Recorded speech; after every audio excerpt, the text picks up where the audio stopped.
Terbuka, Program Doktor, Fakultas Ekonomika dan Bisnis Universitas Gadjah Mada bagi Saudara Promovendus Maiti akan segera dimulai. Demi kelancaran jalannya ujian terbuka pada siang hari ini, kami mohon selain tim penguji dan Promovendus, selama ujian terbuka berlangsung, untuk mematikan mikrofon dan tidak menampilkan video atau gambar. Assalamualaikum warahmatullahi wabarakatuh. Salam sejahtera bagi kita semua. Shalom, Om Swastiastu, Namo Buddhaya, salam kebajikan. Ketua Tim Penguji, Ibu Wuri Handayani MSI MA PhD, Sekretaris Departemen Akuntansi, Fakultas Ekonomika dan Bisnis Universitas Gadjah Mada, membuka ujian terbuka. Dengan mengucap Bismillahirrohmanirrohim, ujian terbuka bagi Saudara Meti dengan ini dinyatakan dibuka. Terlebih dahulu saya akan membacakan ketentuan ujian terbuka doktor dengan sistem daring pada hari ini. Pertama, ujian akan berlangsung selama 60 menit dan akan dibagi untuk 8 orang penguji, sehingga masing-masing kurang lebih akan mendapatkan waktu 7,5 menit untuk mengajukan pertanyaan sekaligus mendapatkan jawaban. Pertanyaan yang diajukan supaya diajukan satu persatu, tidak 2, 3, atau pertanyaan sekaligus. Apabila nanti jawaban dianggap panjang, mohon penguji dapat menghentikan. Pertanyaan nanti akan dimulai dengan promotor, kemudian dilanjutkan oleh co-promotor, tim penilai, dan terakhir tim penguji. Selanjutnya, saya memperkenalkan tim penguji ujian doktor terbuka, ujian terbuka doktor bagi Saudara Meti. Tim penguji terdiri atas 1. Prof. Jogianto Hartono, promotor sebagai anggota, 2. Bapak Ertambang Nahartio, MSc PhD, co-promotor sebagai anggota, Bapak Singgih Wijayana, MSc PhD, co-promotor sebagai anggota, Bapak Fuad Rahman, MSc PhD, tim penilai sebagai anggota, Ibu Zuni Barokah, MCom PhD sebagai anggota, Bapak Dr. Stiono MBA, tim penilai sebagai anggota, Bapak Eko Suwardi, MSc PhD, tim penguji sebagai anggota, dan Ibu Dr. Poppy Dian Indira Kusuma, MSc, tim penguji sebagai anggota. Saya sendiri, Wuri Handayani, Sekretaris Departemen Akuntansi Fakultas Ekonomika dan Bisnis Universitas Gadjah Mada sebagai Ketua Sidang. Selanjutnya, saya persilakan Bapak Prof. Jogianto Hartono, MBA PhD, selaku promotor untuk memperkenalkan calon doktor. Terima kasih Ibu Pimpinan Sidang, Ibu Wuri. Bapak Ibu sekalian yang saya hormati, selamat siang dan salam sejahtera untuk kita semua. Izinkan hari ini saya akan memperkenalkan Promovenda, nama adalah Meti, SE, MSc, Akuntan, CA. Tempat dan tanggal lahir, tempatnya saja, tanggal lahirnya nggak usah, yaitu di Cirebon. Setiap tahun itu Mbak Meti itu selalu memberi selamat ulang tahun kepada saya. Ternyata tanggal lahirnya cuma selisih 1 hari. Jadi saya tidak perlu menyebutkan tanggalnya, nanti cari tanggal lahir saya, nah dia berarti selisih 1 hari. Itu untuk privasinya Mbak Meti. Status dosen Universitas Kristen Maranatha. Ibu Meti ini lulus S1 tahun 2001, jurusan akuntansi dari Universitas Kristen Maranatha. Lulus S2 akuntansi tahun 2005 dari Universitas Gadjah Mada, MSc Magister Science. Dan sekarang menempuh program akuntansi di Universitas Gadjah Mada. Karya ilmiah yang banyak diterbitkan, cukup beberapa banyak. Selain karya ilmiah yang diterbitkan di jurnal internasional, juga Ibu Meti ini Promovenda banyak mengikuti conference internasional. Nah, saya tidak perlu menyebutkan aktivitas publikasi dan konferensinya karena cukup banyak juga ini. Nah, demikian riwayat singkat dari Ibu Meti, Bapak Ibu sekalian. Selanjutnya saya akan menanyakan beberapa pertanyaan kepada Ibu Meti. Bu Meti, ya, saudari cukup lama untuk meyakinkan kami tim promotor, ya, mengajukan topik yang sedang Anda tulis ini, yang sudah selesai Anda lakukan di disertasi. Ya, cukup lama supaya kita yakin, ya. Coba saudari terangkan kepada audiens, ya, mengapa topik itu penting dan layak untuk diteliti dan dijadikan disertasi. Baik Pak Yogi, terima kasih. Pada kesempatan ini, saya akan mengucapkan terima kasih kepada tamu hadirin, rekan-rekan, Bapak Ibu yang sudah hadir. Hari ini saya akan menjelaskan disertasi saya yang berjudul Pengaruh Gaya Kognitif Akuntan dan Tipe Standar Akuntansi terhadap Keputusan Kelompok. Penelitian ini menguji apakah kelompok akuntan akan lebih akurat dalam penentuan metode akuntansi menurut standar berbasis aturan dibandingkan dengan penentuan metode akuntansi menurut standar berbasis prinsip. Kelompok akuntan yang didominasi anggota dengan gaya kognitif analitik akan lebih akurat dalam penentuan metode akuntansi menurut standar berbasis aturan dibandingkan dengan kelompok intuitif. Demikian sebaliknya, kelompok akuntan yang didominasi anggota dengan gaya kognitif intuitif akan lebih baik, akan lebih akurat dalam penentuan metode akuntansi menurut standar berbasis prinsip dibandingkan dengan kelompok analitik. Sejak tahun 2006, Indonesia... Saya interupsi ya Bu Meti ya, Ya. Supaya tidak berkepanjangan karena Anda tidak menjawab pertanyaan saya ya. Baik Pak. Ya, topik Anda ini kan mengenai standar berbasis aturan dan standar berbasis prinsip. Padahal standar kita kan berbasis prinsip secara keseluruhan. Walaupun dalamnya ada yang aturan, tapi kan tidak banyak. Ya, tapi Anda meneliti aturan dan prinsip itu kan nanti tidak banyak manfaatnya, Bang, tidak berbasis aturan lagi. Makanya mengapa Anda tetap ingin melakukan penelitian ini? Pentingnya di mana? Baik Pak Yogi. Penelitian ini menurut saya menarik untuk diteliti karena meskipun gaya kognitif bisa mempengaruhi individu dalam pembuatan keputusan, penelitian yang menguji dampak gaya kognitif akuntan dalam penentuan metode akuntansi yang dipandu oleh standar itu masih sedikit. Isu ini penting dan menarik untuk saya teliti karena kesalahan penentuan metode akuntansi berdampak pada berkurangnya keterandalan informasi akibat substansi transaksi yang tidak terrefleksi dengan tepat dalam statement keuangan. Misrepresentasi informasi pada akhirnya dapat mengurangi kualitas keputusan ekonomik para pengguna statement keuangan. Itu sebabnya mengapa menurut saya menarik untuk penelitian ini menarik untuk diteliti. Begitu Pak Yogi. Ya, padahal kan sudah tidak banyak berbasis aturan kan sudah tidak banyak. Nah, kalau tidak banyak berbasis aturan, mengapa Anda nanti mengusulkan sebaiknya kalau analitik berbasis aturan? Padahal kan tidak banyak. Kan dalam praktek nanti kan tidak banyak dilakukan. Baik Pak Yogi. Sebelum masuk ke situ, saya coba mendefinisikan mengenai standar berbasis aturan. Menurut Nelson 2003 adalah standar akuntansi yang bersifat detail, kompleks, dan banyak pengecualian ruang lingkup. Sedangkan standar berbasis prinsip adalah standar akuntansi yang lebih fleksibel, ringkas, padat, memberikan panduan implementasi terbatas sehingga pertimbangan akuntan akan lebih banyak dibutuhkan saat menggunakan standar berbasis prinsip.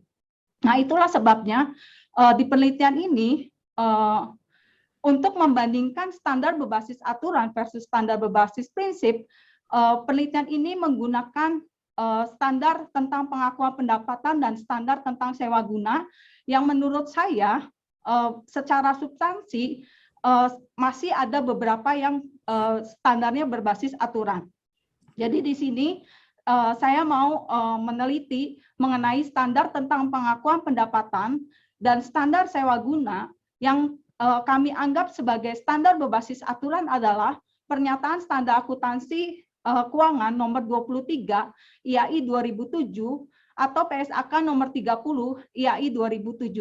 Sementara itu, tentang standar tentang pengakuan pendapatan dan sewa guna yang kami anggap sebagai standar berbasis prinsip adalah PSAK nomor 72 IAI 2018 dan PSAK nomor 73 IAI 2018. Demikian Pak Yogi. Jadi saya melihat masih ada secara substansi itu terkait untuk standar berbasis aturan maupun standar berbasis prinsip. Oke, terima kasih Bu Meti. Ya, pertanyaan yang berikutnya yang kedua, ya, hipotesis Anda akan mengatakan akuntan dengan gaya kognitif analitik itu akan lebih akurat ya, di dalam memilih menentukan metode akuntansi yang berbasis pada aturan dibandingkan yang punya gaya kognitif intuitif ya. Itu kan sudah jelas ya mestinya ya. Kalau dia bergaya kognitifnya adalah analitik, mestinya dia analitik menggunakan logika, menggunakan aturan-aturan. Kan mestinya akan lebih baik kalau standarnya berbasis akurat. Kan sudah jelas hubungannya. Ya, mengapa kok Anda ingin teliti juga kalau sudah hubungannya jelas itu? Kan tidak diteliti kan secara logika sudah tahu itu bahwa ya kalau kognitifnya analitik mesti akan lebih cocok dengan yang aturan. Kalau kognitifnya intuitif akan lebih cocok dengan yang prinsipal. Mengapa kok Anda masih tetap ingin menguji itu? Baik Pak Yogi. Untuk pertanyaan yang ini, saya mau menguji teori mengenai teori rasionalitas berbatas dan teori kognitif, dan saya kaitkan dengan teori pengaruh informasional. Jadi, menurut teori kognitif, manusia secara banyak variasi acak dalam perilaku manusia yang sebenarnya cukup teratur dan konsisten, tergantung perbedaan dasar dalam manusia mempertimbangkan dan menggunakan persepsi dan pertimbangan. Nah, di teori rasionalitas berbatas, Simon 1961 menyatakan bahwa manusia bermaksud rasional tetapi memiliki keterbatasan, dan manusia individu harus cenderung puas dengan keputusan yang terbatas. Dengan mengkombinasikan kedua teori ini, kami akan menguji bahwa rasionalitas manusia berbatas karena individu mempunyai preferensi kognitif dalam membuat keputusan. Nah, secara real, setiap individu akuntan dalam membuat keputusan itu secara berkelompok. Saya mengaitkan dengan teori pengaruh informasional Brouwer et al. 1995 yang menyatakan bahwa individu keputusan di awal bila diperkuat oleh individu anggota kelompok lainnya, apalagi mayoritas, individu akan merasa yakin dengan keputusan yang dibuatnya. Jadi demikian Pak Yogi. Oke. Saya mau menguji secara teori. Ya, oke. Terima kasih. Yang terakhir ya ini. Waktunya sudah cukup Pak Jogi. Oh, sudah cukup ya? Iya, Bu Uri. Ya, terima kasih Bu Uri. Ya. Nuwun. Baik, berikutnya saya berikan kesempatan kepada Pak Tambang sebagai kopromotor untuk mengajukan pertanyaan. Terima kasih Bu Pimpinan Sidang. Assalamualaikum, selamat siang Bapak Ibu sekalian. Semoga dalam kondisi sehat semuanya. Saudara Meti, selamat sudah sampai ke tahap ujian promosi ya, namanya ujian terbuka, ujian promosi ya. Jadi saya tidak menguji untuk menjatuhkan, tapi mempromosikan ini. Mudah-mudahan. Terima kasih Pak Tambang. Ya, baik. Nah, saya melanjutkan pertanyaan Pak Yogi dari sudut pandang yang berbeda. Masyarakat Indonesia itu kalau katanya Hofstede, itu kategorinya masyarakat yang kolektif. Jadi kolektivis lah, bukan individualis secara keseluruhan ya. Sehingga kita itu lebih dekat-dekat dengan intuisi, non-rasionalitas, ya. Jadi agak sulit untuk membuat masyarakat pada umumnya itu bersikap analitis, apalagi kritis begitu. Dari sejak SD dulu kalau gambar kan gunung gitu ya. Nah itu seragam, gunung, matahari di tengah. Kalau disuruh mengarang itu ya ke rumah nenek, seragam semua gitu. Nah, maksud pertanyaan saya, kalau tadi Pak Yogi dari perspektif yang satu, saya melihat apa ya perlu diteliti secara umum gitu, akuntan Indonesia itu sama enggak dengan masyarakat Indonesia pada umumnya? Ini general dulu, Saudara Meti, silakan dijawab. Baik Pak Ertambang, terima kasih. Penelitian ini menggunakan gaya kognitif akuntan, menggunakan dua tipe, tipe analitik dan tipe intuitif. Tipe analitik memproses informasinya individu secara urut, serial, sistematis, tujuan, dan lama. Sedangkan kalau intuitif di penelitian ini, individu memproses informasi secara paralel dan zigzag. Secara umum, masyarakat di Indonesia pada kenyataannya saat mereka membuat keputusan, kalau berdasarkan teori pengaruh informasional Brouwer et al. 1995, keputusan yang dibuat individu di awal akan diperkuat oleh anggota kelompok lainnya. Setidaknya ada subjek yang setuju dengan individu yang membuat keputusan, atau apalagi mayoritas, individu itu akan merasa yakin dengan keputusan yang sudah dibuat di awalnya. Maaf, Saudara Meti, saya interupsi. Pertanyaan saya sederhana. Apakah akuntan Indonesia, menurut pendapat Saudara dari hasil penelitian Anda dan teori yang Anda gunakan, itu merepresentasi budaya masyarakat Indonesia, termasuk gaya berpikirnya, gaya mengambil keputusan, itu apakah seperti itu, merepresentasi atau tidak? Iya Pak, kalau dari hasil penelitiannya itu merepresentasi Pak. Saat akuntan, kelompok akuntan yang didominasi anggota dengan gaya analitik, mereka akan lebih akurat dalam penentuan metode akuntansi menurut standar berbasis aturan dibandingkan kelompok intuitif. Demikian sebaliknya Pak, saat kelompok akuntan yang didominasi anggota dengan gaya kognitif intuitif akan lebih akurat dalam penentuan metode akuntansi menurut standar berbasis prinsip dibandingkan standar berbasis aturan Pak. Jadi menurut saya merepresentasi. Baik, ya. Pertanyaan yang kedua, kita itu kan kalau peraturan atau regulasi itu punya ya, lengkap lah. Yang barangkali kita masih lemah itu penegakannya.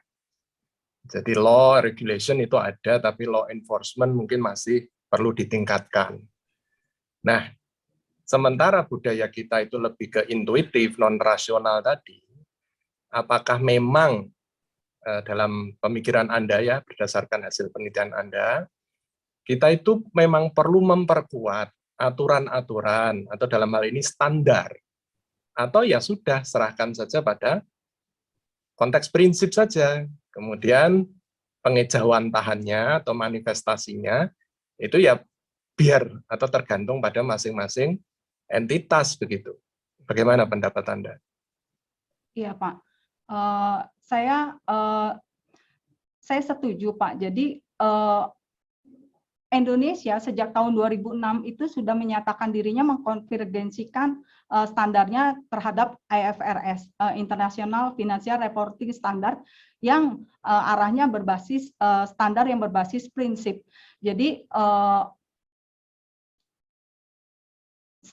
standar akuntansi keuangan yang ada di Indonesia sejak tahun 2006 itu udah ke arah standar berbasis prinsip.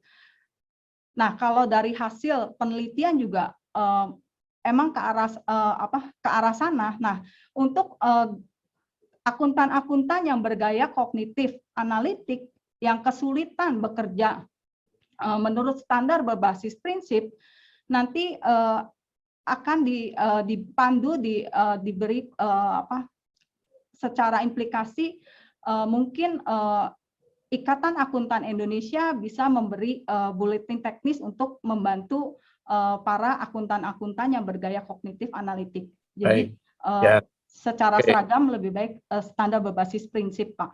Baik, cukup. Terima kasih. Terakhir, ini penelitian Anda itu kan banyak menggunakan teori-teori dari tetangga sebelah, ya, psikologi begitu. Nah, pertanyaan saya simpel saja. Kontribusi teoritis Anda itu untuk bidang akuntansi atau untuk bidang keperilakuan, dalam hal ini ilmu psikologi? Silakan. Penelitian saya berkontribusi untuk akuntansi keuangan keperilakuan, Pak. Jadi teori-teori psikologi yang saya gunakan itu secara hasil mendukung ke arah penelitian saya. Jadi memberi kontribusi untuk ke arah akuntansi keuangan keperilakuan, Pak. Baik, terima kasih.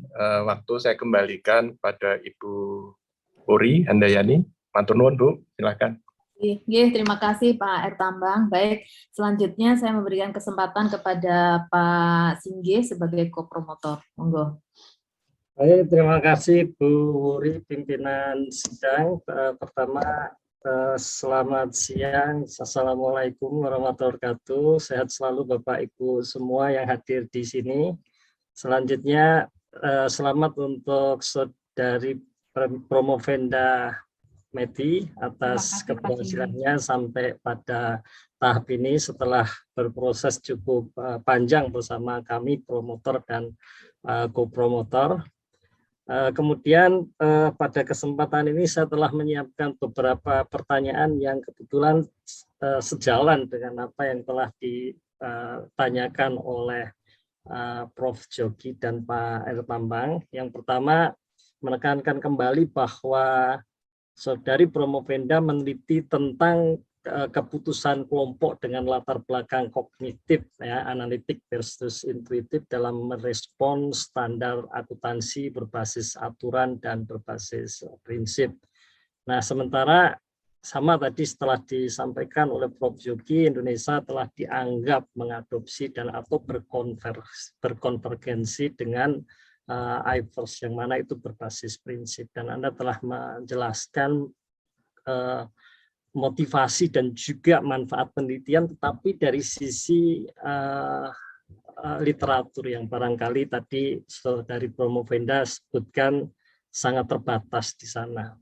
Mungkin secara spesifik karena ini bicara tentang standar, semestinya ada manfaat yang berkaitan dengan penyusunan standar gitu, dan mungkin pertanyaan spesifiknya, lalu manfaat dari penelitian Anda dari kacamata standar setter yang kebetulan di sini ada Bu Yuni ya yang sebagai Dewan Standar mendengarkan langsung barangkali begitu, kira-kira apa yang bisa kemudian dikontribusikan dari penelitian ini kepada penyusunan standar. Silahkan Saudari Promovenda.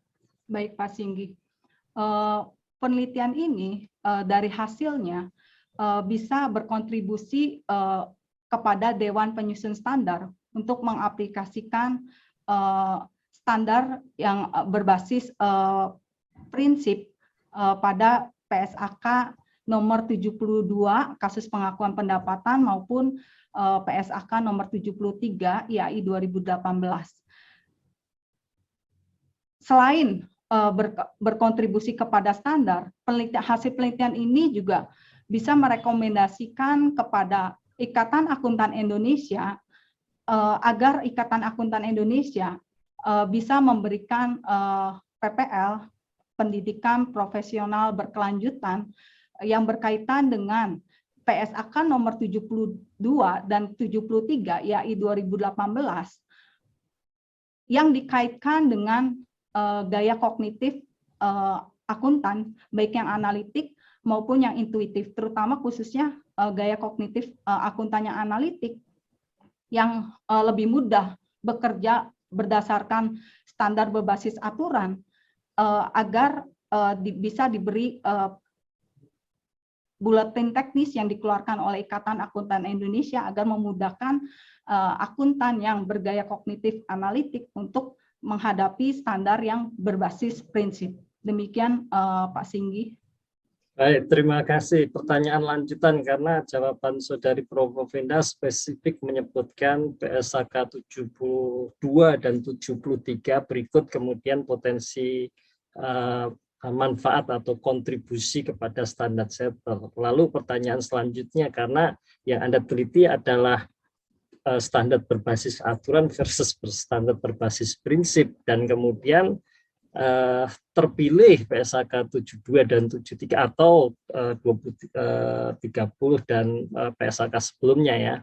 Nah, apakah kemudian hanya dibatasi kontribusi pada kedua standar itu? Bukankah kemudian ada standar lain yang cukup banyak begitu yang kemudian kalau dilihat berarti implikasi lanjutan dari penelitian ini apakah bisa kemudian ditarik untuk konteks standar di luar sewa dan juga pengakuan pendapatan?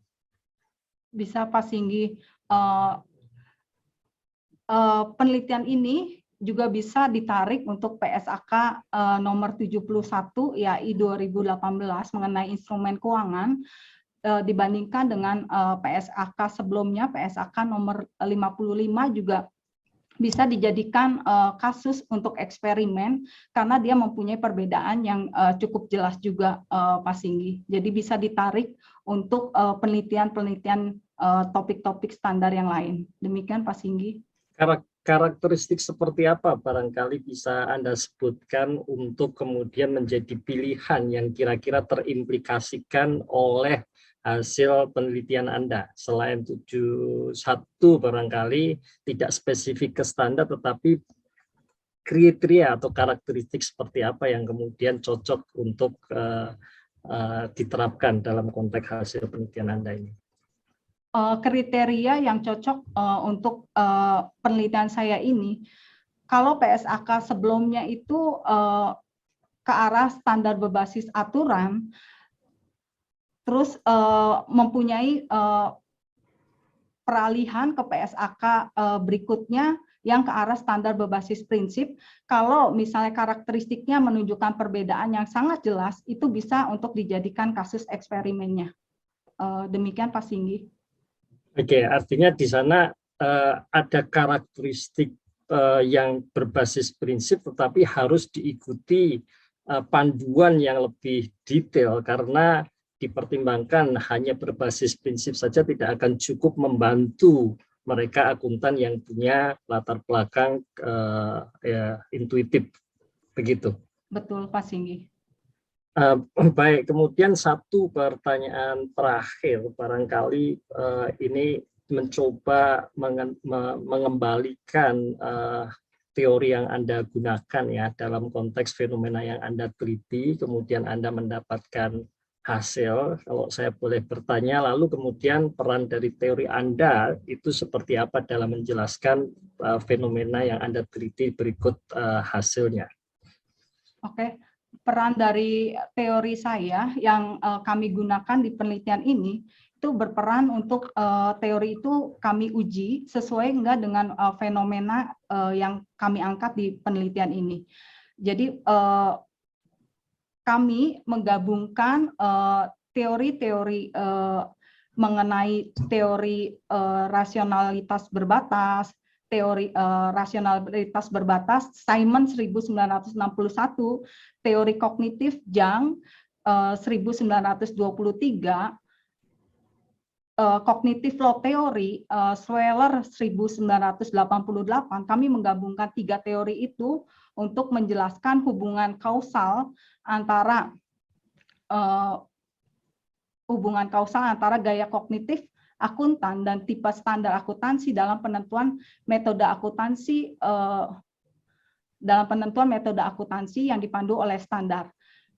Ketiga teori ini dilengkapi dengan teori pengaruh informasional Brouwer et al. 1995 saat individu membuat keputusan dalam konteks kelompok seperti kenyataan di lapangan. Demikian Pak Singgi. Baik, terima kasih Saudari Promovenda. Selanjutnya waktu saya kembalikan kepada pimpinan sidang, Bu Wuri. Terima kasih. Terima kasih Pak Singgi. Baik, promotor dan kopromotor sudah mengajukan pertanyaan. Selanjutnya saya berikan kesempatan kepada tim penilai. Pertama, monggo Pak Fuad. Baik, matur nuwun sangat Bu Pimpinan Sidang, Bu Wuri Handayani. Assalamualaikum Bapak Ibu sekalian. Semoga semua dalam keadaan sehat di masa yang sangat sulit ini. Kemudian saya ucapkan selamat kepada Promovenda Meiti atas capaian Anda yang sudah sampai ke tahap yang sangat advance ini, sampai ujian terbuka. Terima kasih Pak Fuad. Saya ingin menanyakan beberapa hal, tadi sudah disinggung, misalnya Prof. Jogi menanyakan terkait hipotesis yang kedua yang sudah lebih spesifik menyebut bahwa kelompok akuntan yang berbasis yang kognitif itu lebih akurat ya ketika standar akuntansinya berbasis aturan ya, kemudian yang kognitif lebih tepat ketika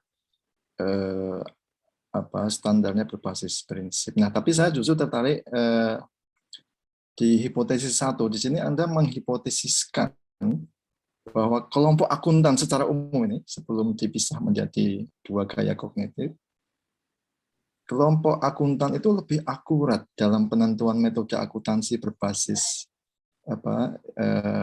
aturan daripada standar berbasis prinsip, begitu aja.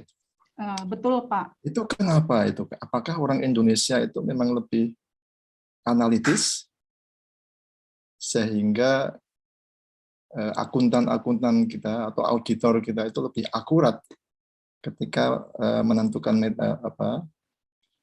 kebijakan akuntansi yang menggunakan standar berbasis aturan? Ataukah jumlah akuntan kita itu tidak berimbang, gitu?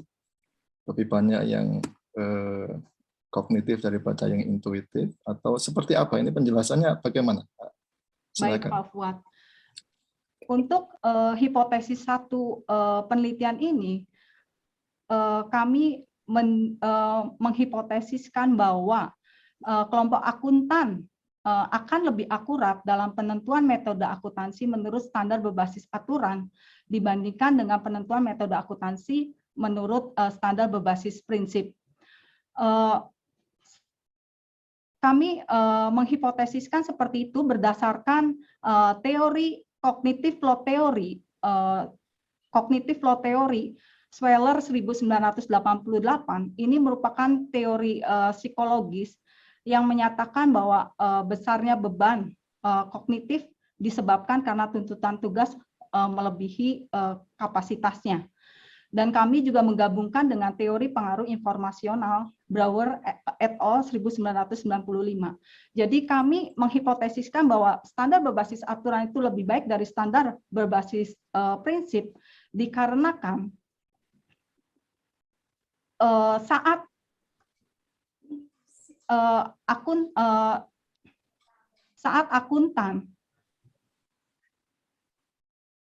akuntan dalam membuat keputusan berdasarkan yang dipandu oleh standar berbasis aturan, akuntan akan lebih mudah tidak perlu mencari informasi tambahan karena informasinya udah cukup detail, udah cukup akurat. Jadi akuntan tinggal mengikuti saja, tidak perlu mencari informasi tambahan kalau menggunakan standar berbasis aturan. Berbeda saat menggunakan standar berbasis prinsip, mungkin akuntan akan melewati informasi-informasi penting. Dilewati karena standar berbasis aturan merupakan informasi yang masih baru. Ini terkait dengan cognitive flow theory yang menyatakan bahwa manusia secara memori itu memorinya itu durasi dan kapasitasnya itu terbatas. Kalau berdasarkan informasi-informasi baru yang dikenalnya.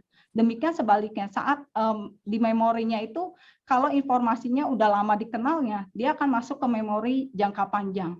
Demikian Pak Fuad, jadi kami... Baik, terima kasih Bu Meti. Kemudian ini pertanyaan lanjutan, kalau saya punya istilahnya silogisme gitu ya, premis 1, ya, hasil kesimpulan Anda ini jadi premis 1, bahwa kelompok akuntan lebih akurat dalam penentuan metode akuntansi berbasis aturan daripada berbasis prinsip. 1. Premis 2, Indonesia mengadopsi IFRS yang berbasis prinsip. Apakah kemudian saya bisa berkesimpulan bahwa setelah mengadopsi IFRS yang berbasis prinsip, maka kualitas audit jadi menurun? Karena hipotesis satu Anda tadi terbukti bahwa ternyata akuntan Indonesia itu lebih akurat ketika standarnya berbasis aturan. Nah, berarti apakah kemudian dengan adopsi IFRS pun kualitas auditnya jadi menurun? Boleh nggak saya berkesimpulan seperti itu? Tidak, Pak. Jadi kalau misalnya standar berbasis aturan lebih akurat dibandingkan standar berbasis prinsip, kalau dikaitkan dengan gaya kognitif akuntan itu akan saat intuitif akan lebih cocok pakai standar berbasis prinsip dibandingkan kelompok yang intuitif. Jadi tidak bisa menyimpulkan seperti itu Pak Fuad. Jadi makanya di implikasi penelitian ini kami merekomendasikan untuk Ikatan Akuntan memberikan pelatihan-pelatihan yang ke arah PSAK nomor 72 dan 73 yang ke arah untuk membantu akuntan-akuntan yang analitik agar bisa bekerja menurut standar berbasis prinsip. Oke, baik. Jadi perlu ada pelatihan-pelatihan untuk para akuntan yang sudah terbiasa berpikir analitis, kemudian mereka akan harus menggunakan kognitif dengan IFRS, begitu ya? Betul Pak, karena kita sudah mengkonvergensikan ke IFRS Pak. Jadi penelitian ini tetap searah dengan IFRS Pak. Baik, kemudian berikutnya adalah tentu para promotor ingin penelitian Anda ini di publikasi internasional, dan biasanya begini, ketika ada publikasi internasional, reviewer biasanya akan minta ini apa hasil Anda bisa digeneralisir, kan? Apakah ini spesifik Indonesia bahwa hipotesis satu tadi misalnya akuntan itu lebih akurat kalau standarnya berbasis aturan daripada berbasis ini. Apakah ini sesuatu yang bisa digeneralisir di negara lain sehingga nanti penelitian Anda lebih mudah menembus jurnal internasional misalnya, atau ini sesuatu yang sangat spesifik hanya ada di Indonesia kira-kira? Monggo. Baik Pak Fuad. Kalau dari kasus eksperimen Pak, di sini saya penelitian ini mengarah ke riset aplikasi teori. Jadi kami mau menguji teori di mana kami mau menguji teori untuk menguji hubungan kausal antara gaya kognitif akuntan dan tipe standar akuntansi dalam penentuan metode akuntansi. Jadi penelitian kami bukan ke arah riset aplikasi efek. Jadi menurut Nahartio dan Misra 2018 itu dibagi dua Pak. Jadi kalau untuk penelitian ini itu tidak bisa digeneralisasi ke hasilnya, tapi digeneralisasi ke teorinya. Makanya penelitian ini menggunakan desain eksperimennya eksperimen laboratorium. Demikian Pak Fuad. Bu pimpinan masih ada waktu. Oh sudah habis. Oh baik, matur nuwun, saya kembalikan ke pimpinan sidang, monggo Bu. Matur nuwun Pak Fuad. Baik, selanjutnya tim penilai Bu Zuni, monggo. Baik, terima kasih Ibu Ketua Sidang, Bu Rihandayani. Selamat siang Bapak Ibu, semoga semua dalam keadaan sehat walafiat. Assalamualaikum warahmatullahi wabarakatuh. Dan Mbak Meiti, yang pertama saya ingin mengucapkan selamat ya atas pencapaiannya sudah ada di tahap ini. Terima kasih Bu Juni. Such a long and winding journey ya Mbak Meti. Kemudian yang berikutnya tadi memang melanjutkan juga yang sudah disampaikan oleh Bapak promotor. Ini menarik sekali penelitiannya karena terkait juga dengan mengenai standar setting yang ada di Indonesia, di mana Anda sebutkan tadi memang sudah konvergen dengan IFRS. Kemudian dalam disertasi ini Anda menyebutkan bahwa berdasarkan literatur yang sudah Anda review, standar akuntansi atau skandal akuntansi yang terjadi terakhir ini menimbulkan kekhawatiran memang bahwa standar US terlalu berbasis aturan, yang itu kemudian mendorong untuk pelaporan yang agresif. Jadi apakah itu artinya memang standar berbasis prinsip ini diimplikasikan lebih baik begitu ya daripada standar berbasis aturan? Bagaimana menurut Anda, Mbak Meti?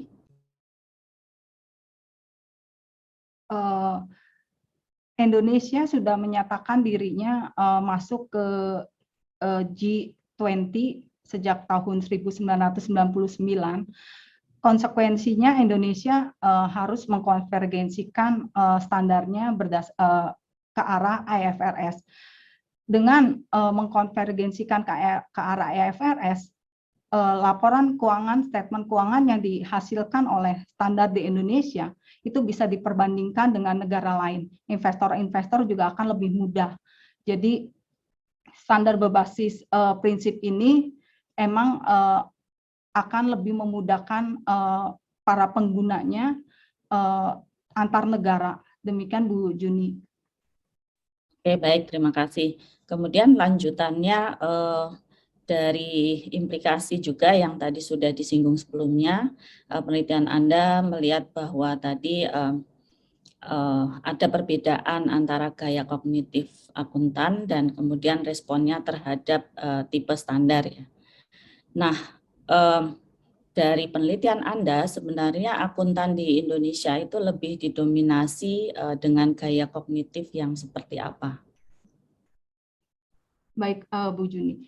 Kalau dari hasil kasus eksperimen ini, dari 190 orang responden yang berpartisipasi, tapi hanya 132 orang auditor yang mengisi secara lengkap. Dari 132 orang auditor itu terdiri dari 69 orang auditor bergaya kognitif analitik dan 63 auditor bergaya kognitif intuitif.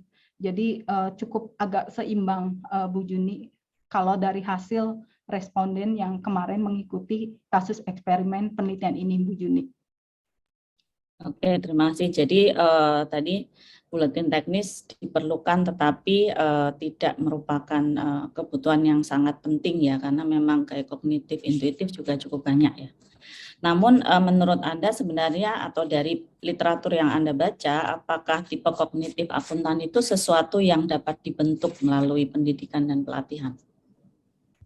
Gaya kognitif akuntan itu merupakan karakter Bu Juni. Jadi karakter itu ciri-ciri menurut Asken 2005 itu merupakan ciri-ciri dari seseorang, ciri-ciri kepribadian seseorang yang membedakan dengan orang lain. Jadi itu sudah merupakan given berian, individu lebih cenderung lebih menyukai gaya kognitif yang seperti apa saat memproses sampai membuat keputusan. Demikian Bu Juni. Sehingga tadi kalau diusulkan ada pelatihan atau buletin teknis, artinya itu tidak akan terlalu berpengaruh ya terhadap gaya kognitif akuntan. Minimal akuntan yang bergaya kognitif analitik, kalau diberi panduan buletin teknis, mereka tidak akan kesulitan bekerja saat di bawah standar berbasis prinsip Bu Juni. Oke, jadi membantu saja namun tidak bisa mengubah gaya kognitif ya. Artinya masih perlu mekanisme lain ya. Baik, Mbak Meiti, saya lanjutkan mungkin terkait dengan kontribusi. Anda juga mengklaim bahwa disertasi ini memberikan kontribusi metodologis yang dilandasi dengan filosofi post-positivisme. Bisa tolong dijelaskan dengan singkat kontribusi tersebut, Mbak? Kontribusi penelitian ini dilandasi dengan filosofi post-positivisme. Menurut Creswell, post-positivisme ini dilandasi dengan teori untuk menguji hubungan kausal antar variabel independen dan dependen. Ukuran numerik digunakan untuk mengukur variabel untuk mengukur perilaku individu.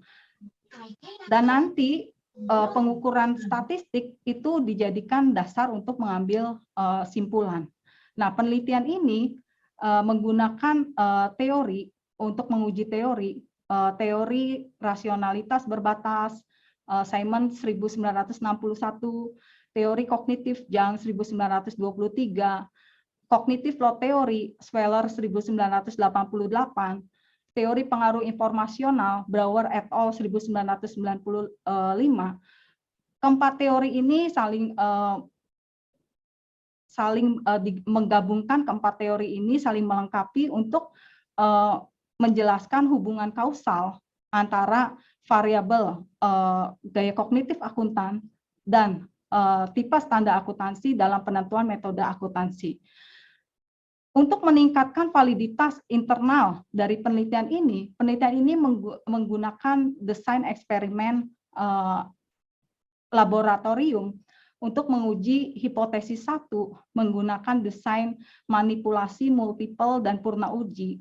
Dan untuk hipotesis 2 kami menggunakan desain faktorial 2x2 intrasubjek. Demikian Bu Suni. Sampai nanti diambil simpulan. Mohon maaf, Ya. waktunya habis. Baik, terima kasih. Ya, terima kasih Mbak Meiti dan terima kasih Ibu Wuri. Saya kembalikan kepada Ketua Sidang. Oke, baik. Terima kasih Bu Zuni. Selanjutnya, monggo Pak Setiono sebagai tim penilai.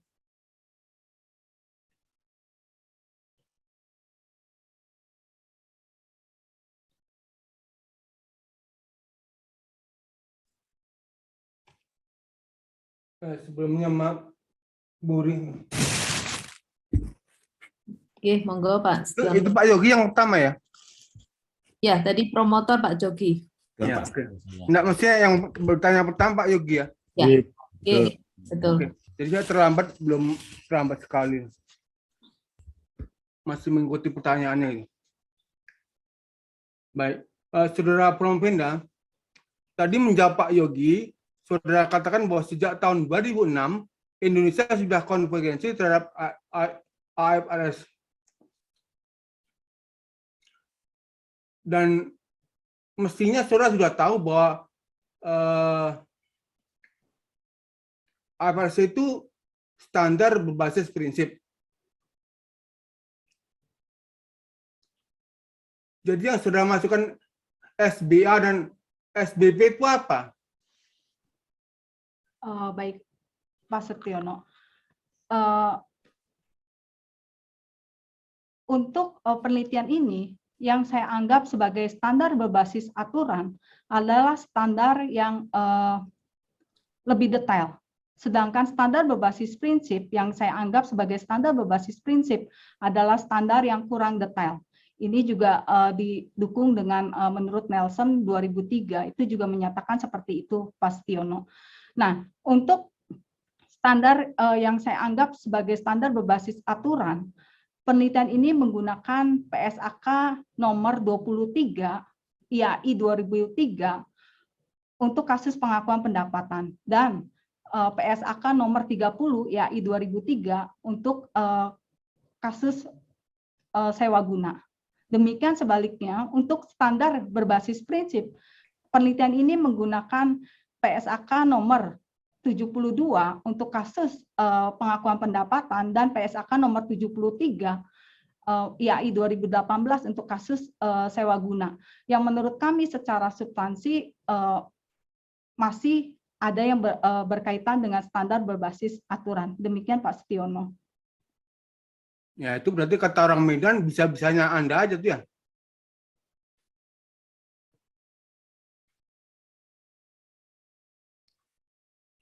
Indonesia kan bukan dalam posisi memilih, ya, bukan dalam posisi memilih memilih untuk standar berbasis aturan atau prinsip. Nah, ini pertanyaan untuk menegaskan ya. Jadi untuk apa Anda teliti lagi itu? Benar Pak Setiono. Dengan kita menyatakan diri mengkonvergensikan ke arah IFRS, kita bukan di posisi untuk memilih, tapi ini keharusan kita untuk mengkonvergensikan ke arah IFRS agar statement keuangan kita bisa diperbandingkan. Nah, kenapa saya tetap tertarik untuk meneliti ini?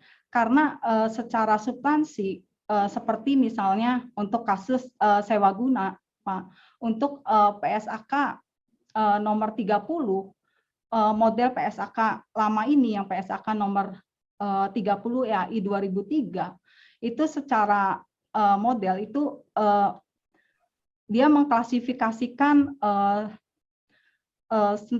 sewa guna ke dalam dua hal, untuk sewa guna operasi dan sewa guna pembiayaan. Nah, untuk sewa guna ini secara sewa guna operasi ini Pak, di sini saat dia tidak bisa, model ini dianggap untuk model yang lama ini tidak memenuhi kebutuhan dari para pengguna statement keuangan karena dia tidak mengaplikasikan standarnya, tidak mengaplikasikan sesuai dengan kebutuhan substansinya secara sesungguhnya. Jadi sedangkan kalau di PSAK yang terbaru, PSAK nomor 73 YAI 2018, dia memperkenalkan dengan model akuntansi tunggal, di mana untuk tersewa guna itu mengakui aset dan kewajiban untuk seluruh sewanya dengan masa sewa di atas atau lebih besar dari 12 bulan atau 1 tahun, kecuali yang mempunyai aset penilai pendasar yang bernilai rendah. Demikian Pak Setiono. Jadi emang ada kebutuhan itu Pak Setiono. Saudara menggunakan PSAK 30, 72, 73, satu lagi berapa itu? 23. 23. 23. Itu kebetulan sengaja dipilih atau adanya cuma itu, gimana tuh? Tidak Pak, karena kami menentukan menggunakan PSAK kasus sewa guna maupun kasus pengakuan pendapatan ini, itu emang secara substansi itu ada perbedaan yang sangat jelas sekali antara kedua standar ini. Sangat kontras gitu ya? Iya, kontras, di mana kami bisa menjadikan itu sebagai kasus eksperimen, sebagai standar berbasis aturan maupun standar berbasis prinsip. Oke, baik, saya interupsi. Saya akan nyuri pertanyaan Pak Eko pada ujian tertutup kemarin. Ini kuasanya orang tanya duluan ini. Apa hal terburuk yang bisa terjadi kalau seorang akuntan itu salah memilih metode berdasarkan standar? Nah, ini juga terjadi untuk kasus sewa guna, Pak. Jadi kesalahan penentuan metode akuntansi itu hal terburuknya saat akuntan salah menentukan metode akuntansi, ini mengakibatkan keterandalan informasinya berkurang akibat substansi transaksi tidak diinikan secara tepat, secara sesungguhnya. Jadi hal terburuknya ini kayak PSAK nomor 30 ini atau adopsi dari IAS nomor 17 IASB 2003 sampai akhirnya menemukan ini loh transaksi yang sesungguhnya yang sebenarnya yang harus diakui itu di PSAK atau IFRS nomor 16 IASB 2016 itu butuh waktu 13 tahun, Pak. Jadi ini sebenarnya Sir David Tweedy itu dari ketua IASB yang pertama itu ingin naik pesawat yang ada pesawatnya itu ada di neraca. Jadi selama ini masih off balance. Jadi masuknya ke sewa guna operasi. Padahal secara transaksi itu harusnya Aset, diakui sebagai aset dan kewajiban, Pak. Apakah dengan standar yang baru diakui sebagai aset ya? Iya, Pak. Oke. Pak, Sudah, Bu. waktunya sudah habis, nggih. Bukan karena saya nyuri pertanyaan Pak Eko, Bu. Bukan, saya timer ini, Pak. Saya kembalikan ke Bu Uri. Terima kasih, Iya. Bu Uri. Matur nuwun Pak Setiono. Nggih, monggo Pak, berikutnya tim penguji Pak Eko. Terima kasih Bu Ketua Sidang ya. Ya karena pertanyaan saya sudah banyak dicuri oleh Pak John, saya hanya ingin mengulang lagi. Ada topiknya, Pak. Oh iya, mohon maaf ya. Ya, terima kasih Pak John atas peringatannya. Ya, orang nyuri itu jeli, Pak. Ya, Bu Meti selamat ya atas pencapaiannya. Ya. Terima kasih Pak Eko. Ya, saya ingin mengulangi pertanyaan beberapa penanya sebelumnya, penguji sebelumnya. Kalau begitu untuk kasus Indonesia ini, saran Anda apa untuk pendidikan akuntansi? Apakah hal-hal yang sifatnya data analitik itu sudah tidak perlu lagi karena kita cenderung ke principle base atau bagaimana? Kalau temuan Anda tadi kan untuk yang sifatnya intuitif lebih baik yang principle base. Nah, kita ini kan intuitif ya tadi katanya. Gimana Bu Meti? Ya, kalau berdasarkan hasil penelitian ini, saran saya Pak, tetap aja Pak untuk analitik maupun intuitif karena itu gaya kognitif dan setiap akuntan atau setiap orang memiliki gaya seperti itu dua-duanya Pak. Jadi biarkan saja diberikan karena saat kita menggunakan standar berbasis prinsip pun saat kita mengalami temuan atau kasus di lapangan, kalau misalnya dia secara standar itu fleksibel dan tidak diatur, kita bisa melihat ke standar lama yang diatur secara detail, Pak Eko. Jadi biarkan saja untuk pendidikan Indonesia tetap mengadopsi untuk kedua gaya kognitif ini, Pak Eko. Jadi Anda nggak berani menyarankan selaras dengan temuan Anda ya? Karena kenyataannya seperti itu, Pak. Oke ya, terima kasih. Kemudian yang kedua ini hanya lagi karena pertanyaan sudah banyak ya. Tadi Mbak Meti menyampaikan bahwa karena kita sudah masuk ke G20 ya, G20 itu katanya kita harus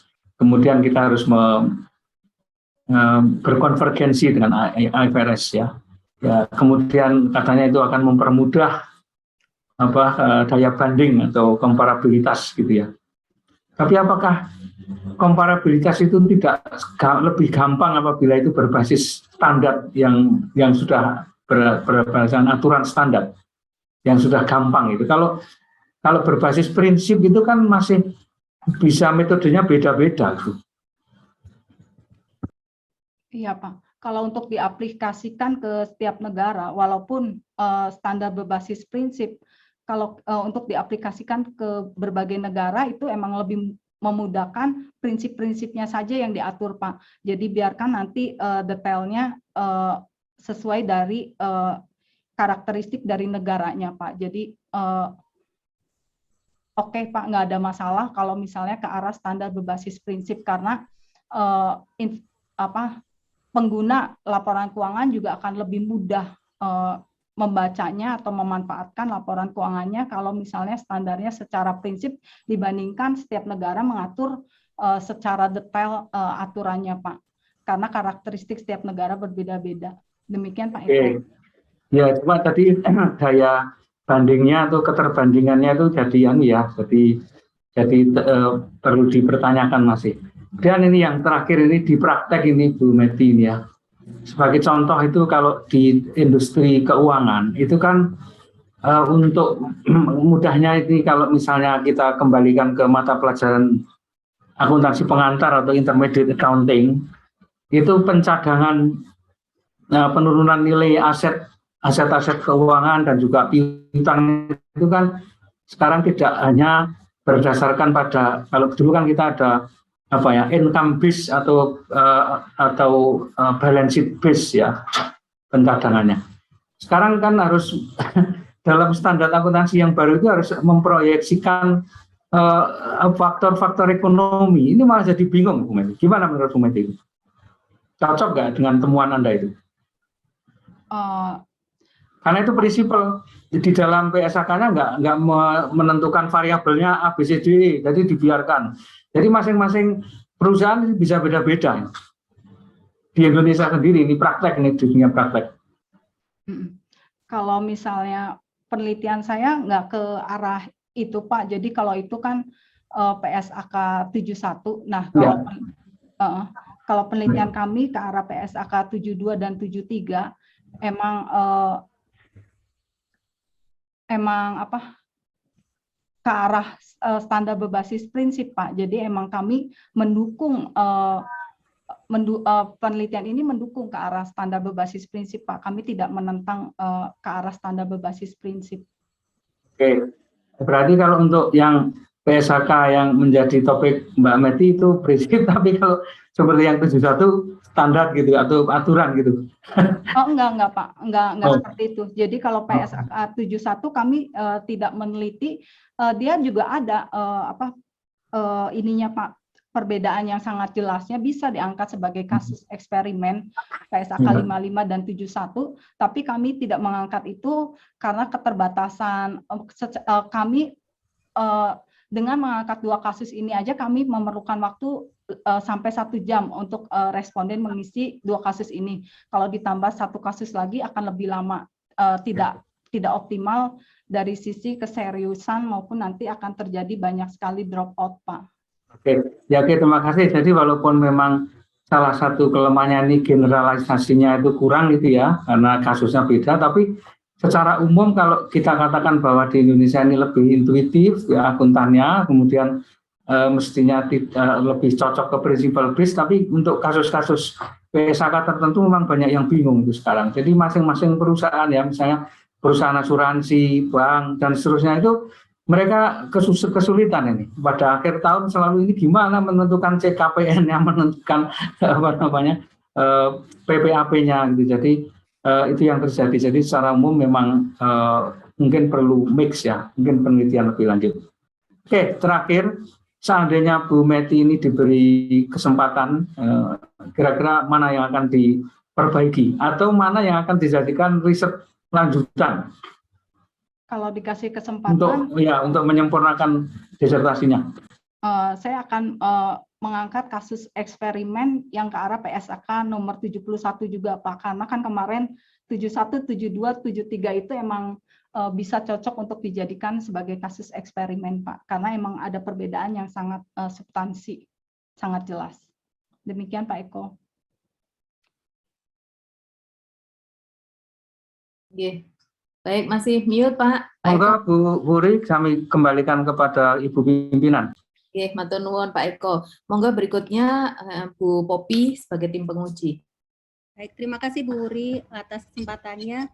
Mbak Meti, selamat ya atas pencapaiannya. Terima kasih Bu Popi. Juga buat keluarga, saya juga tim promotor, saya yakin ini adalah pencapaian tim, bukan Mbak Meti saja. Betul. Baik, Mbak Meti, saya ingin menanyakan tentang pipa kognitif. Pipa kognitif itu kan seperti kontinum ya Mbak ya. Jadi seseorang individu itu punya pipa intuitif maupun yang satunya lagi tadi analitik. Dalam waktu yang bersamaan hanya dia didominasi oleh salah satunya begitu ya. Betul, Bu. Pertanyaan saya Mbak Meti, mungkinkah ketika seseorang itu menerima informasi lalu dia adjust gitu, merubah tipe kognitifnya yang tadinya misalnya dia lebih analitis, tetapi ketika kemudian mendapatkan suatu informasi lalu dia berubah menjadi intuitif atau sebaliknya. Kalau menurut saya tipe kognitif itu individu itu bisa memiliki dua-dua tipe itu, baik analitik maupun intuitif. Tapi saat bekerja, individu akan ada kecenderungan individu untuk menggunakan gaya kognitif yang disukainya, yang biasanya disukainya untuk membuat keputusan, untuk mengolah, memproses informasi. Nah, itu ada kecenderungan tipe yang disukainya. Jadi kalau misalnya ada, apakah akan ada berubah seperti itu ada namanya heuristik juga, cara cepat, cara mudah seseorang untuk memproses informasi yang ada di memorinya. Itu juga berdasarkan informasi yang sudah ada di memorinya maupun informasi yang sudah ada dikenalnya. Jadi kalau dalam keadaan terdesak pun individu tetap akan mengeluarkan gaya kognitif yang disukainya. Seperti itu, Bu Poppy. Baik, artinya bolehkah saya kalau saya sampaikan bahwa tipe kognitif itu tidak berubah ya, meskipun ada misalnya pengaruh entah itu informasi atau yang lainnya begitu, apakah tidak berubah dia? Iya, karena tipe kognitif itu menurut saya itu termasuk ke arah karakter. Itu merupakan ciri kepribadian seseorang yang membedakan orang itu dengan orang lain, Bu Poppy. Baik, oke. Di disertasi Anda disampaikan bahwa Mbak Meti menanyakan keputusan tentang metode akuntansi itu baik individual maupun secara kelompok, begitu ya? Kalau nggak salah ya, kalau saya baca itu. Saya ingin tahu Mbak Meti, bagaimana keputusan kelompok itu dibuat di eksperimen Mbak Meti. Apakah mereka ditanya satu-satu begitu, atau bagaimana? Atau mereka berdiskusi atau bagaimana, Mbak? Ya, terima kasih Bu Poppy. Jadi di eksperimen ini kami menggunakan eksperimen berbasis website internet. Kami men-setting kelompok itu terdiri dari 5 orang. 1 adalah responden sesungguhnya, 4 lagi secara komputer, Bu Poppy. Jadi 4 lagi secara komputer, di mana kami setting 3-nya itu mempunyai pendapat yang sama, 1 punya pendapat yang berbeda. Jadi nanti berupa virtual chat. Jadi saat ada kasus, responden diminta untuk menjawab terlebih dahulu untuk memastikan bahwa pendapat dia, untuk memastikan untuk menguji teori pengaruh informasional. Saat individu membuat keputusan di awal, jika ada anggota lain yang mempunyai pendapat yang sama atau apalagi mayoritas, itu akan membuat dia semakin yakin dengan pendapatnya. Nah, itu kami setting seperti itu, Bu Poppy. Jadi 1 responden menjawab terlebih dahulu, setelah itu ada virtual chat yang berdiskusi mengenai kasus itu. Terakhir kami menanyakan ulang apakah responden mau mengubah jawaban untuk memastikan bahwa responden itu ikut-ikutan atau tidak. Demikian Bu Poppy. Jadi bentuknya virtual chat. Iya, karena saya khawatir begini tadi, kembali ke tadi apa yang disampaikan Pak R, masyarakat Indonesia itu kan lebih kolektif ya, Mbak. Jangan-jangan dia itu hanya ikut-ikutan begitu. Sehingga apapun tipe kognitifnya, ya, apapun informasi yang didapat itu ketika kemudian dia berdiskusi di dalam kelompok, lalu banyak yang berpendapat A, lalu dia ikut A begitu. Tetapi tadi sudah dijelaskan ya, ternyata itu sudah diantisipasi. Baik, Mbak Meti, saya ingin dijelaskan tentang bagaimana Mbak Meti menjaga validitas dari penelitian ini, atau dengan kata lain tolong dijelaskan validity track dari penelitian ini, Mbak Meti. Kami penelitian ini untuk menjaga validitasnya itu kami sudah melakukan pengujian untuk karakteristik demografi yang kami gunakan itu kami menggunakan ada jenis kelamin, usia, posisi dalam pekerjaan dan pengalaman kerja. Nah, dari hasil penelitian kami menyatakan bahwa manipulasi itu benar-benar terjadi berdasarkan manipulasinya tidak dipengaruhi oleh karakteristik demografi subjek, maupun kami sudah melakukan pengujian ANCOVA untuk melihat Galat eksperimen. Di penelitian ini kami pengalaman kerja kami jadikan sebagai Galat eksperimen. Ternyata hasilnya pun bahwa pengalaman kerja itu tidak berpengaruh terhadap penentuan metode keputusan dari akuntan. Jadi kami menyatakan bahwa manipulasi yang kami tampilkan untuk tipe standar akuntansi ada 2 level, standar berbasis aturan dan standar berbasis prinsip, dan gaya kognitif akuntan juga kami mempunyai 2 level, dominan analitik dan dominan intuitif, bahwa manipulasi itu benar-benar berhasil sudah kami lakukan, tidak ada unsur-unsur lain di luar itu. Bu Popi, kami sudah menguji itu di penelitian kami. Baik, tadi disampaikan bahwa bedanya yang berbasis aturan dan prinsip itu kan terletak pada detail tidaknya standar ya Mbak ya? Iya. Oke, bagaimana Mbak Meti memutuskan bahwa oh ya yang ini lebih ke aturan, yang ini lebih berbasis prinsip itu? Bagaimana bisa mengurangi subjektivitas dari si peneliti ketika menentukan itu?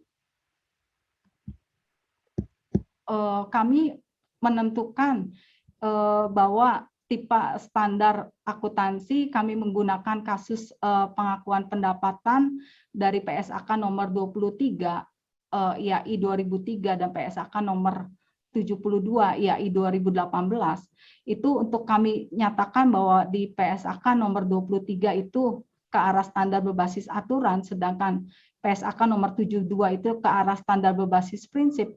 Itu berdasarkan di standarnya. Jadi kayak di PSAK nomor 23 itu mengatur detail pengakuan pendapatan berdasarkan jenis industrinya. Jadi kalau di PSAK lama itu jenis industrinya apa, itu kriteria pengakuan pendapatannya mengikuti jenis industrinya. Jadi kayak untuk kasus konstruksi itu diatur tersendiri di PSAK 34. Real estate diatur sendiri di PSAK nomor 44. Nah, sedangkan kalau di PSAK nomor 72 IAI 2018 itu asal 5 tahap pengakuan pendapatan terpenuhi, tidak peduli jenis industrinya seperti apa, sudah bisa mengakui pendapatan. Demikian. Jadi itu lebih untuk PSAK nomor 72 lebih ke arah standar berbasis prinsip. Prinsip-prinsipnya aja yang di prinsip-prinsipnya saja yang disampaikan, untuk detailnya setiap industrinya itu tidak dipengaruhi. Demikian Bu Popi. Ya. Kemudian Bu Meti. Waktunya ya. Sudah. Oh baik, terima kasih Bu Wuri. Oke, baik, terima kasih. Saya akan terakhir ini menanyakan Mbak Meti tadi melanjutkan apa yang disampaikan dari pertanyaan-pertanyaan, terutama dari Bu Suni dan Pak Eko. Nah, tadi beberapa kali ditanyakan apakah gaya kognitif tersebut akuntan itu bisa berubah. Nah, kemudian Mbak Meti menyampaikan bahwa tidak bisa berubah ya, Mbak ya, karena ya, itu karena karakter. Oke, baik. Saya hanya ingin mengingatkan bahwa hukum Mendel biologi itu mengatakan bahwa antara genotip dengan fenotip itu pasti akan lebih kuat fenotip. Artinya bahwa sekalipun seseorang itu punya gen tertentu, tetapi kalau itu tidak dirangsang atau tidak ada lingkungan yang mendukung, itu tidak akan keluar seperti itu, Mbak. Sehingga seperti misalnya pendidikan dan yang lainnya itu masih punya peran untuk bisa merubah karakter maupun sifat-sifat dasar seseorang gitu. Nah, menurut Anda bagaimana? Apakah Anda masih memiliki kesimpulan bahwa karakter itu tidak bisa berubah? Kalau misalnya menurut saya, kalau misalnya baca yang Asken 2005, Bu Wuri, kalau misalnya karakter itu ciri seseorang, ciri yang membedakan orang itu dengan orang lain, kepribadiannya. Dan menurut Fuller dan Kaplan 2004 pun menyatakan gaya kognitif akuntan itu merupakan metode yang disukai seorang individu dalam memproses informasi untuk membuat keputusan. Jadi menurut saya saat keadaan seperti ada tekanan, heuristik, itu individu tetap nanti akan keluarnya gaya-gaya yang emang dia sukai, dan itu sudah ada di memorinya, yang sudah ada di dalam memori jangka panjangnya maupun yang sudah dikenal, nilai-nilai yang sudah dikenal di dalam memorinya, seperti itu Bu Wuri. Jadi mungkin nanti saya akan pelajari lagi teori yang dari Bu Wuri. Oke, jadi maksud saya begini, kita ingin melihat bagaimana implikasi dari penelitian ini ke dunia akademik, gitu kan. Nah, tadi disampaikan bahwa untuk yang kognitif analitik itu akan lebih detail ya, menyukai yang detail. Tetapi masalahnya kan kita tidak bisa secara individu, akuntan maupun auditor itu tidak bisa memilih standarnya itu harusnya seperti apa, gitu kan. Apalagi kalau kita juga berpikir bahwa akuntan kita tidak hanya mungkin berprofesi di Indonesia, tapi juga di luar negara, gitu. Nah, kira-kira menurut Mbak Meti lagi, apakah memungkinkan pendidikan akuntansi itu mampu membangun atau membentuk kognitif yang mungkin bisa in between, begitu? Bisa saja sih Bu, kalau misalnya emang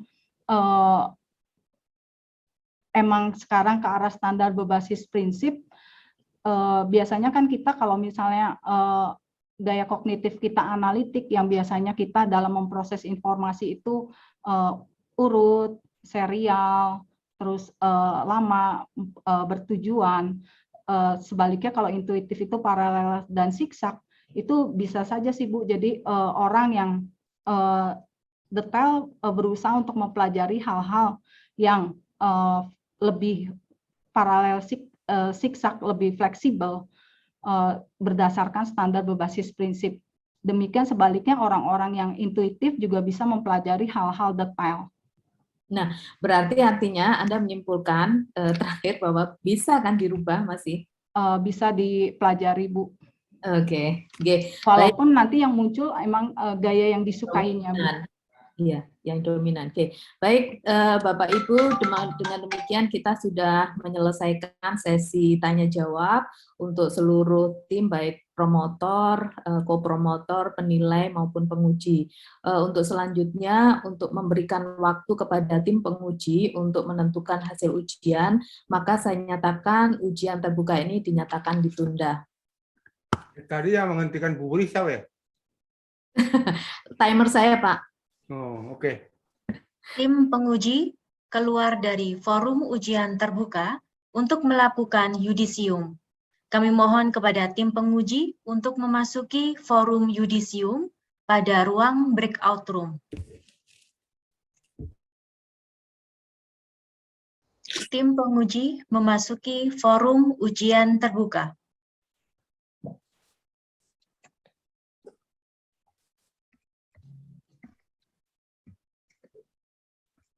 Ketua tim penguji membuka kembali ujian terbuka program doktor. Ujian terbuka Saudara Meti dinyatakan dibuka kembali. Ketua tim penguji memberitahukan hasil ujian terbuka. Baik, Saudara Promovendus Meti, Setelah tadi kami berdiskusi, tim penguji, promotor, kopromotor, dan juga penilai, maka mempertimbangkan hasil ujian saudara, maka dengan berat hati kita harus menyatakan Anda dinyatakan lulus dengan predikat sangat memuaskan. Selamat kepada Promovendus Meti, Dr. Meti. Terima kasih. Ketua Tim Penguji atas nama Rektor Universitas Gadjah Mada menyerahkan hasil yudisium dan ijazah kepada doktor baru. Penyerahan ijazah virtual dilakukan dengan menampilkan ijazah versi virtual. Saudara Meti, Saudara Dr. Meti, atas nama Rektor Universitas Gadjah Mada, kami serahkan ijazah kepada saudara. Selamat atas pencapaiannya.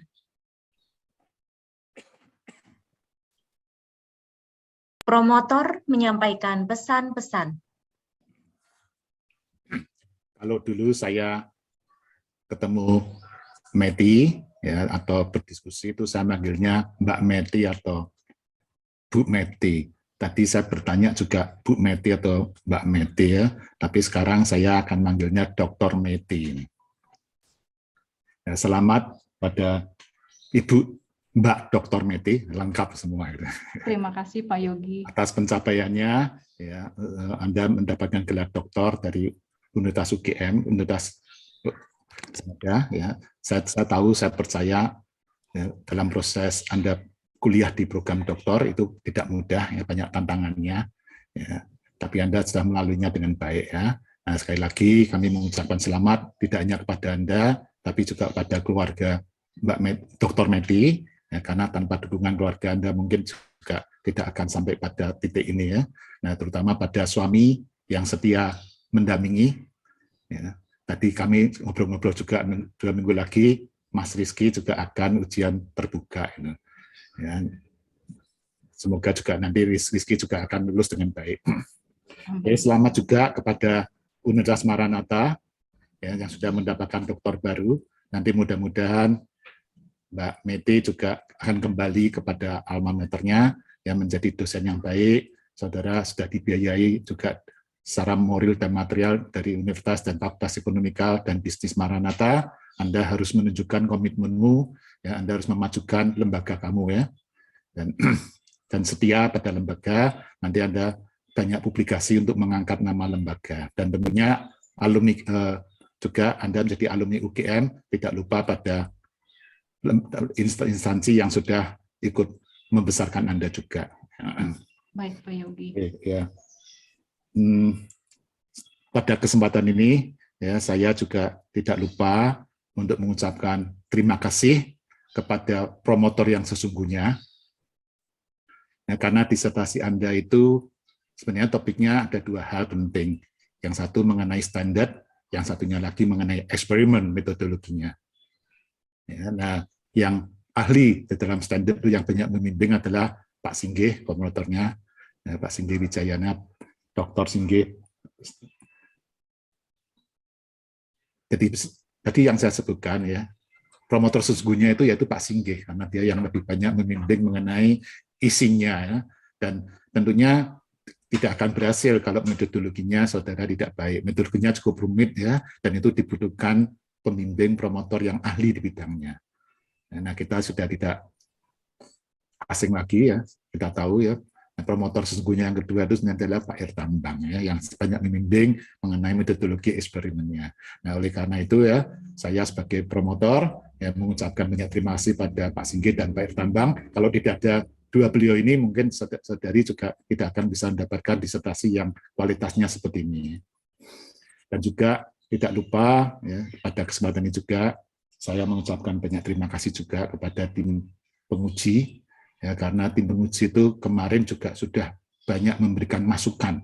Ya, disertasi Anda bisa seperti ini dengan kualitas seperti ini karena banyak masukan yang ada. Pertanyaan-pertanyaan tadi itu juga banyak dari tim penguji. Ya, yang meningkatkan kualitas Anda.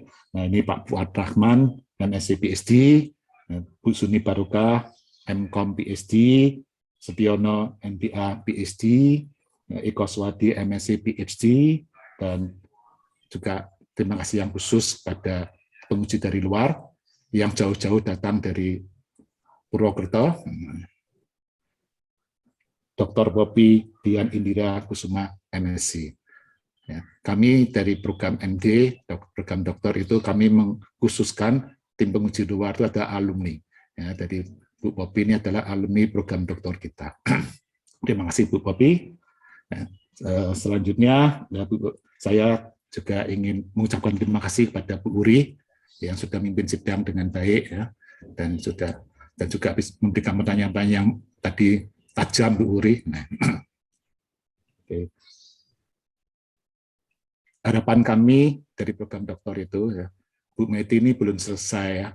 Anda mendapatkan gelar doktor itu belum selesai, karirmu masih panjang.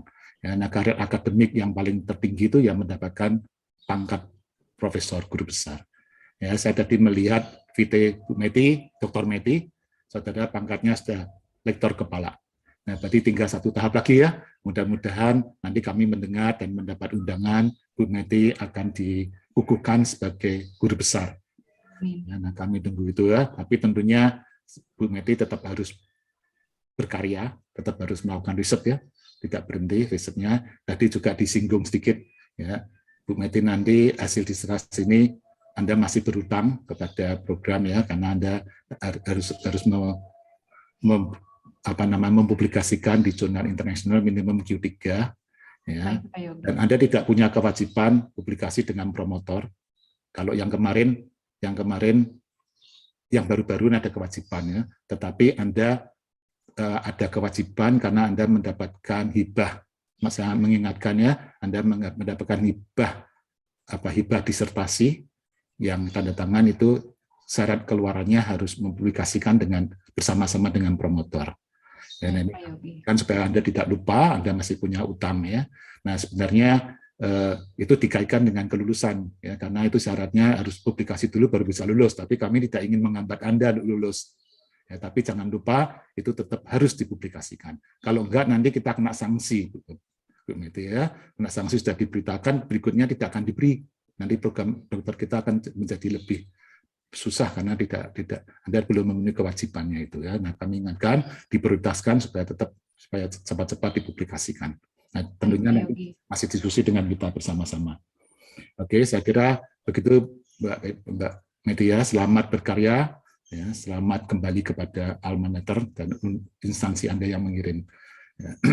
Sekali lagi, ya, terima kasih pada semuanya. Saya kembalikan kepada pembawa acara. Terima kasih Pak Yogi. Ketua Tim Penguji menutup ujian terbuka program doktor. Terima kasih. Sebelum ujian terbuka ini ditutup, dengan ini kami menginformasikan bahwa Dr. Meti adalah dokter ke 5.450 yang lulus ujian di Universitas Gadjah Mada, dan juga sekaligus lulusan ke 311 yang lulus ujian di program doktor FEB UGM. Dengan mengucap Alhamdulillah, maka ujian terbuka ini dinyatakan tertutup. Terima kasih, selamat sekali lagi kepada Bu Meti atas pencapaiannya. Semoga apa yang dihasilkan akan bisa membawa manfaat untuk semua. Terima kasih. Terima kasih Bu Wuri. Tim penguji dipersilakan memberikan ucapan selamat kepada doktor baru dengan dimulai oleh Ketua Sidang. Kepada Ibu Wuri Handayani MSc MA PhD, kami persilakan Ibu. Sekali lagi terima kasih kepada Dr. Meti atas pencapaiannya. Terima kasih Bu Wuri. Terima kasih. Selanjutnya kepada Profesor Jogianto HM MBA PhD. Selain sebagai tim promotor, beliau adalah Ketua Program Doktor Ilmu Akuntansi FEB UGM. Kepada beliau kami persilahkan Bapak. Ya, terima kasih Bu Riana. Sekali lagi ya Mbak Meti, selamat tidak hanya pada Bu Meti, tapi pada keluarga dan pada instansi secara pribadi ataupun ya, sebagai penguji dan juga sebagai ketua program Prodi S3 ya. Selamat ya, kepada Bu Meti. Terima kasih. Terima kasih Pak Jogi. Selanjutnya kepada Bapak Irtambang Nahartio MSc PhD, kami persilahkan. Selamat Bu Meti, Bu Dr. Meti dan keluarga serta Universitas Maranatha. Bu Meti jangan berhenti belajar, terutama seperti yang ditunjukkan oleh Prof. Yogianto tadi. Itu menunjukkan kerendahan hati yang luar biasa. Kita semua tahu betapa beliau sangat ahli. Terima kasih. Terima kasih Pak Irtambang. Terima kasih. Selanjutnya kepada Bapak Singgih Wijayana MSc PhD, kami persilahkan. Terima kasih. Selamat Bu Dr. Meti ya atas pencapaian gelar doktor luar biasa, telah berproses cukup panjang. Jadi selamat sekali lagi kepada Bu Meti dan keluarga, Bu Dr. Meti dan keluarga, dan juga Universitas Maranatha Bandung, sekaligus mengamini apa yang disampaikan oleh Pak Irtambang. Kita banyak juga belajar dari Prof. Jogi untuk kemudian suri tauladan dan kebijakan dari beliau yang saya kira juga akan kemudian mendorong kita untuk membuat pencapaian sebagaimana Prof. Jogi, dan juga nanti Bu Meti harapannya juga segera mendapatkan gelar keprofesorannya karena tinggal satu tahap lagi. Kemudian satu hal yang juga mungkin pada kesempatan ini tentu selama berproses ada kurang, ada salah sebagai promotor, mohon juga kemudian dimaafkan bila sampai kemudian ada sesuatu yang kurang berkenan dalam proses selama membimbing. Saya kira begitu dari saya, terima kasih. Terima kasih Pak Singgi, saya juga mohon maaf. Selanjutnya kepada Bapak Fuad Rahman MSc PhD, kami persilahkan. Baik, terima kasih. Saya ucapkan selamat kepada Dr. Meti atas kesuksesannya defense disertasi hari ini. Saya ucapkan selamat juga kepada keluarga dan juga institusi, dan Anda beruntung punya tim promotor yang hebat-hebat ini tiga-tiganya. Dan saya yakin dengan ini maka saya kira semoga Anda bisa lebih produktif nanti setelah Anda lulus dan ilmunya bisa bermanfaat untuk institusi Anda dan juga semuanya. Oke, terima kasih. Terima kasih Pak Fuad.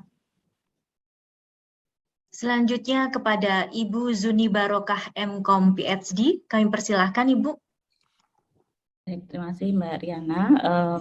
Juga mengucapkan selamat kepada Dr. Meti atas pencapaiannya menyelesaikan studi S3 dengan lancar dan baik. Juga selamat kepada tim promotor yang hebat dan luar biasa, kepada segenap keluarga dan juga kepada institusi Maranatha. Semoga ilmu dan keahlian yang diperoleh dapat menjadi bekal karena ini adalah awal ya dari perjalanan Anda yang baru. Selamat sekali lagi dan terima kasih. Terima kasih Bu Juni. Selanjutnya kepada Bapak Setiono MBA PhD, kami persilakan. Terima kasih Mbak Dana. Selamat juga kepada Dr. Meti atas keberhasilannya, dan juga selamat kepada keluarga dan institusi yang mengirimkannya. Dengan pesan, kalau nanti kewajiban yang disebut Pak Yogi tadi sudah rampung semua, dan Ibu Meti mendapatkan jawaban atas pertanyaan apakah IFRS itu memang cocok untuk semua, one fit for all gitu ya. Saya bersedia untuk menemani kalau Ibu mau meneliti itu ya. Baik Pak Setiono, terima kasih. Apakah itu berlaku untuk semua atau karena ISB itu mengundang semua negara dunia gitu. Nah, itu bisa dibuktikan apakah sebenarnya cocok untuk semua negara gitu. Itu aja, terima kasih. Baik Pak Setiono, terima kasih Pak Setiono. Selanjutnya kepada Bapak Eko Suwardi MSc PhD, kami persilakan Bapak. Terima kasih. Selamat kepada Dr. Meti atas kelulusannya pada keluarga besar Sivitas Universitas Kristen Maranatha. Bu Meti dan teman-teman di sana alumni menjadi dutanya FEB UGM ya. Apalagi tadi sang suami juga sekarang sedang menempuh S3 di FEB, sehingga Bu Meti sebagai individu, sebagai keluarga, sebagai dosen menjadi dutanya MD FEB UGM. Semoga menjadi duta yang sangat baik, yang memberikan keteladanan nilai-nilai ke-UGM-an di masyarakat, khususnya di Universitas Kristen Maranatha. Terima kasih, selamat Bu, selamat kepada keluarga dan selamat kepada Sivitas Universitas Kristen Maranatha. Terima kasih. Terima kasih Pak Eko. Selanjutnya kepada Dr. Poppy Dian Indira Kusuma MSI, kami persilahkan Ibu. Terima kasih Mbak Riana. Selamat Bu Meti, juga Pak Riki atas pencapaiannya, juga keluarga besar, juga Universitas Maranatha. Saya yakin selama berproses di UGM banyak sekali yang didapat, baik itu pengetahuan maupun value yang kita bisa dapat dari para dosen maupun pembimbing atau tim promotor, seperti pengalaman saya juga banyak yang saya dapat. Semoga ini bisa ditularkan kepada mahasiswa ataupun kolega di Maranatha. Selamat Mbak Meti, sukses selalu, mudah-mudahan bermanfaat ilmunya. Amin. Terima kasih Bu Poppy. Terima kasih. Terima kasih. Tim penguji meninggalkan forum ujian terbuka. Seluruh sivitas akademik program Magister Sains dan Doktor Fakultas Ekonomika dan Bisnis Universitas Gadjah Mada mengucapkan selamat dan sukses kepada Doktor baru, Dr. Meity, serta mengucapkan selamat kembali dan mengabdi di instansi Ibu. Terima kasih. Selamat sore. Wassalamualaikum warahmatullahi wabarakatuh.